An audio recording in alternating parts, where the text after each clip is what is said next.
తెలంగాణలో పలు రాజకీయ పార్టీలపై రాష్ట్ర ఎన్నికల సంఘం షాక్ ఇచ్చింది. గత 6 ఏళ్లుగా ఎలాంటి ఎన్నికల్లోనూ పోటీ చేయకుండా కేవలం రిజిస్టర్డ్ పార్టీలుగా మాత్రమే కొనసాగుతున్న 13 పార్టీలకు షోకాజ్ నోటీసులు జారీ చేసింది.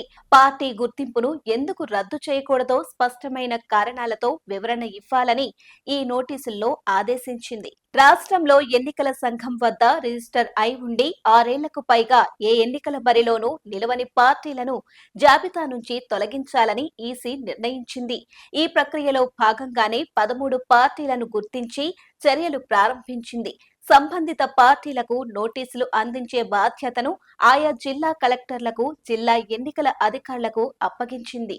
పొలిటికల్ పార్టీల గుర్తింపు రద్దుకు సంబంధించి పత్రికల్లో, సోషల్ మీడియాలో ప్రకటనలు ఇవ్వాలని జిల్లా అధికారులను ఈసీ ఆదేశించింది. ఆయా పార్టీల నుంచి వివరణ స్వీకరించిన తరువాత వాటి గుర్తింపును రద్దు చేయాలా వద్దా అనే దానిపై స్పష్టమైన సిఫార్సులతో కూడిన నివేదికను ఈ నెల 10వ తేదీలోగా సమర్పించాలని స్పష్టం చేసింది. జిల్లాల నుంచి అందిన నివేదికల ఆధారంగా తుది నివేదికను కేంద్ర ఎన్నికల సంఘానికి పంపుతామని రాష్ట్ర ఎన్నికల ప్రధాన అధికారి సుదర్శన్ రెడ్డి తెలిపారు.